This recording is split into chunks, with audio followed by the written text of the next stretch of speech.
Students, as you have seen ED का basic formula हमने देख लिया, minus the percentage change in quantity demanded upon percentage change in prices. अब देखिएगा, we are talking about here the methods to calculate elasticity, methods to calculate elasticity. वैसे मैं आपको बता दूं बेटा, बेसिकली दो मेथड होते हैं, जिसमें पहले मेथड का नाम है परसेंटेज और प्रोपोर्शनेट मेथड। परसेंटेज मेथड बोलो और उसी से आगे जाके प्रोपोर्शनेट मेथड निकलता है। और एक होता है आपका एक्सपेंडिचर मेथड और एक होता है बेटा आपका कर्व मेथड। अब मैं आपको बता दूं बेटा कि आपके एक्सपेंडिचर मेथड आपके कोर्स में शामिल नहीं है, इंक्लूडेड नहीं है। हाँ, कर्व मेथड का एक शॉर्ट डिस्कशन है, तो वो मैं आपको बता दूंगा शॉर्टली, लेकिन उसका भी इतना इंपॉर्टेंट रोल नहीं है क्योंकि वो पूरा टॉपिक आपके नहीं है। तो हमें फोकस किसके ऊपर करना है? परसेंटेज और प्रोपोर्शनेट मेथड के ऊपर। अब देखिएगा, परसेंटेज और प्रोपोर्शनेट मेथड आपने यही कर लिया, क्योंकि परसेंटेज और प्रोपोर्शनेट मेथड क्या करता है? ईडी को रिलेट करता है कैसे? Ratio between quantity percentage change in quantity demanded upon या and percentage change in prices. यानी जो अभी हमने ऊपर ईडी का बेसिक फॉर्मूला पढ़ा, वही फॉर्मूला यहां लगता है। So formula becomes ED equals minus percentage change in quantity demanded upon percentage change in prices. तो ये है आपका परसेंटेज मेथड का फॉर्मूला। इसी फॉर्मूले को थोड़ा हम एक्सपांड करके पढ़े बेटा, अगर इसको थोड़ा सा ओपन करके पढ़े तो आपको प्रोपोर्शनेट फॉर्मूला भी मिल जाएगा। देखिएगा वो कैसे वर्क करता है। सो अब हम क्या कर रहे हैं? परसेंटेज मेथड से ही प्रोपोर्शनेट मेथड का फॉर्मूला निकाल रहे हैं। तो देखिएगा, ये परसेंटेज मेथड से हम प्रोपोर्शनेट मेथड का फॉर्मूला निकाल रहे हैं, डिराइव कर रहे हैं। सो द थिंग इज, सबसे पहले तो ध्यान रखिए, कभी भी किसी चीज में परसेंटेज चेंज निकाला जाता है तो मैथमेटिकली परसेंटेज चेंज का फॉर्मूला बनता है change upon order value into 100, change upon order value into 100। ये परसेंटेज चेंज का फॉर्मूला होता है मैथमेटिकली। तो हमारे पास क्या होगा? देखिएगा, क्योंकि क्वांटिटी डिमांडेड में चेंज आ रहा है और प्राइसेस में भी चेंज आ रहा है, तो हमारे पास दो टाइप की वैल्यू होगी। एक होगी ओल्ड वैल्यू, यानी older prices and newer prices. Same way हमारे पास होगी older quantity and new quantity. हमारे पास जो वैल्यूज होगी वो इस शेप में होगी, older prices, newer prices, older quantity and new quantity. Older prices को सपोज हम डिनोट कर लेते हैं P से और न्यू प्राइसेस को हम डिनोट कर लेते हैं P1 से। ऑर्डर क्वांटिटी को हम डिनोट करेंगे दैट इज Q से और न्यू क्वांटिटी को हम डिनोट करेंगे Q1 से। अब देखिएगा वो क्या रहा है, ये आपके पास ऑर्डर प्राइसेस हैं, ये आपके पास न्यूअर प्राइसेस हैं, ये आपके पास ऑर्डर क्वांटिटी है, ये आपके पास न्यू क्वांटिटी है। तो सबसे पहले चेंज कितना आया? चेंज इन प्राइसेस कितना आया? चेंज इन प्राइसेस को हम शॉर्ट में लिखेंगे डेल्टा P से। इसका फॉर्मूला होता है new prices minus old prices, यानी P1 minus P। Same way change in quantity कितना आया?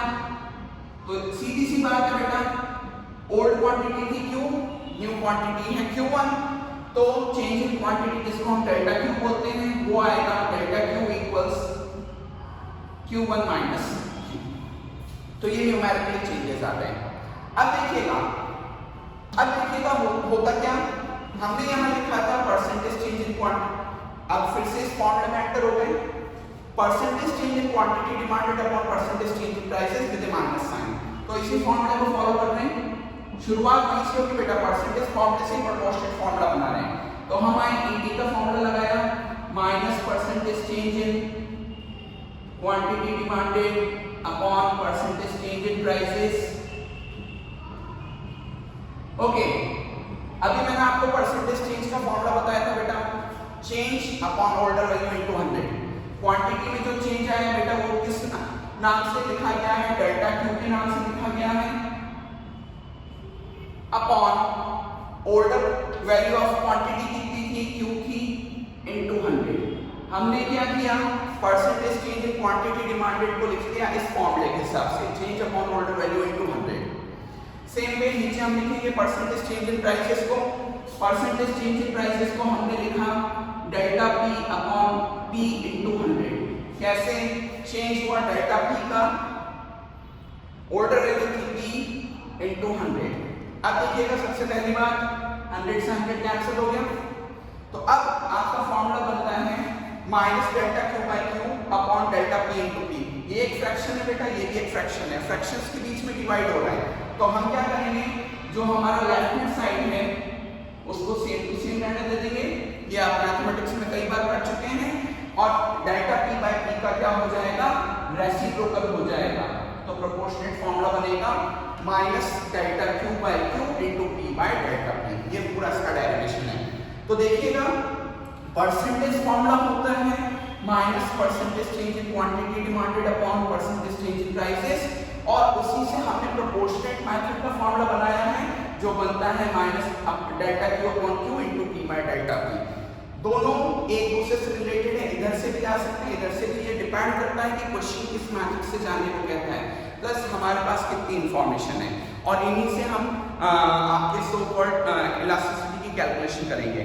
रही बात एक्सपेंडिचर मेथड, वो कोर्स से हट चुका है बेटा, इसके अलावा कर्व मेथड वो भी आपके कोर्स से हट चुका है, इसलिए हम उसको डिस्कस नहीं करेंगे। नाउ एक इंपॉर्टेंट चीज आपने देखा होगा कि दोनों फॉर्मूले जो मैंने लिखे, चाहे परसेंटेज वे में लिखा या प्रोपोर्शनेट मेथड में लिखा, इसमें दो बातें हैं कि पहली चीज why we used this minus sign, पहली चीज तो ये, दूसरा हमने परसेंटेज या प्रोपोर्शनेट चेंज को ही क्यों यूज किया, हमने ऐसा क्यों नहीं लिख दिया कि डायरेक्टली हम लिख देते change in quantity upon change in prices. हमने ऐसा डायरेक्टली क्यों लिख दिया कि directly change in quantity upon change in prices लिख देते और प्लस ये साइन चलते रहते, क्यों हमने एक तो माइनस साइन यूज किया, प्लस क्यों हमने परसेंटेज या प्रोपोर्शनेट चेंज लिया, इसके ऊपर बात करते हैं। तो देखिएगा बेटा, ये जो माइनस का साइन है ये इसलिए यूज किया गया है कि हम यहाँ पर शो करना चाहते हैं कि law of demand is actively working, और लॉ ऑफ डिमांड के हिसाब से P एंड Q जो होते हैं बेटा वो इनवर्सली रिलेट करते हैं। तो ये जो माइनस साइन होता है बेटा, this minus sign shows inverse relation of P and Q। Inverse relation of P and Q जो हमने पिछले चैप्टर में लॉ ऑफ डिमांड पढ़ते हुए करा था, तो ये माइनस साइन उसी इनवर्स रिलेशन के अपोजिट डायरेक्शन में जो P और Q चेंज हो रहा है इसको शो करता है।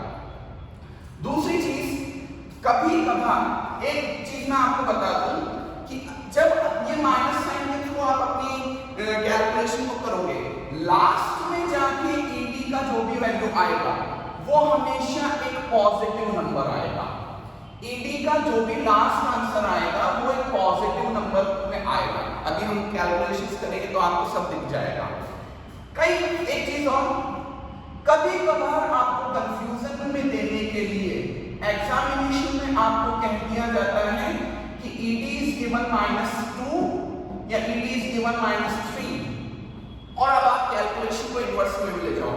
तो ध्यान रखिएगा, आपको ED इक्वल -2 से कैलकुलेशन नहीं करनी है, ED इक्वल -3 से कैलकुलेशन नहीं करनी है। आप जब क्वेश्चन शुरू करोगे तो ED की वैल्यू इसमें प्लॉट करोगे 2, +2 और +3 जो भी क्वेश्चन के हिसाब से है, क्योंकि ED की वैल्यू हमेशा पॉजिटिव रहती है। ये माइनस साइन केवल क्या करता है, माइनस साइन आपके P और Q के इनवर्स रिलेशन को शो करता है, लॉ ऑफ डिमांड के एप्लीकेबिलिटी को शो करता है, अदरवाइज इसका कोई यूज नहीं है। तो ध्यान रखिएगा ED की वैल्यू पॉजिटिव रहनी चाहिए। अगली चीज कि चीज और देखी कि जब भी हमने फॉर्मूला यूज किया, इधर हमने बोला percentage change in quantity demanded upon percentage change in price, इधर हम प्रोपोर्शनेट चेंज ले रहे हैं। तो why we are talking about percentage और प्रोपोर्शनेट चेंज? तो इसको एक बड़े सिंपल मेथड से मैं बेटा बताता हूं कि मान लीजिए राम के लास्ट टेस्ट में 10 नंबर आए और अभी जो करंट टेस्ट हुआ उसमें 11 नंबर आए, जबकि शाम के पिछले टेस्ट के अंदर 8 नंबर्स थे और अभी नए वाले टेस्ट के अंदर 9 नंबर थे।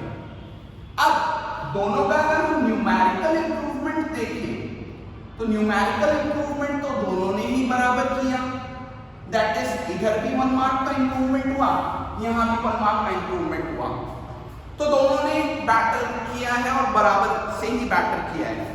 तो न्यूमेरिकली तो इनका इंप्रूवमेंट सेम आ रहा है, बट अगर मैं परसेंटेज वे में इनका इंप्रूवमेंट देखता हूं तो मुझे पता चलेगा परसेंटेज इंप्रूवमेंट कैसे निकालेंगे। परसेंटेज इंप्रूवमेंट के लिए बेटा वही फॉर्मूला होगा, change upon order value into 100। तो चेंज कितने मार्क्स का आया राम के? 1।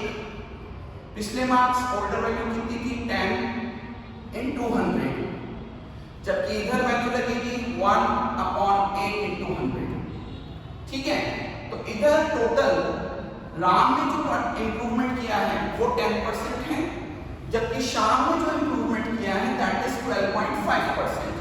फिर से बता देता हूँ बेटा, हमारे पास दो चीजें हैं राम और श्याम। राम के पिछले टेस्ट में 10 मार्क्स थे, फिर नए टेस्ट में 11 मार्क्स आए। श्याम के पिछले टेस्ट में 8 मार्क्स थे, इस टेस्ट में 9 मार्क्स आए। न्यूमेरिकली दोनों का इंप्रूवमेंट 1 मार्क्स का, मतलब बैटर दोनों ने किया है और बराबर बैटर किया। बट अगर हम उसको परसेंटेज में भी इंप्रूवमेंट देखें तो परसेंटेज चेंज आया था, change upon order value into 100, तो 1/10 इनटू 100 राम के परसेंटेज चेंज आया है 10% इंप्रूवमेंट, जबकि श्याम ने इंप्रूवमेंट किया है 12.5%। अब बताइए बैटर इंप्रूवमेंट किसका है? श्याम का।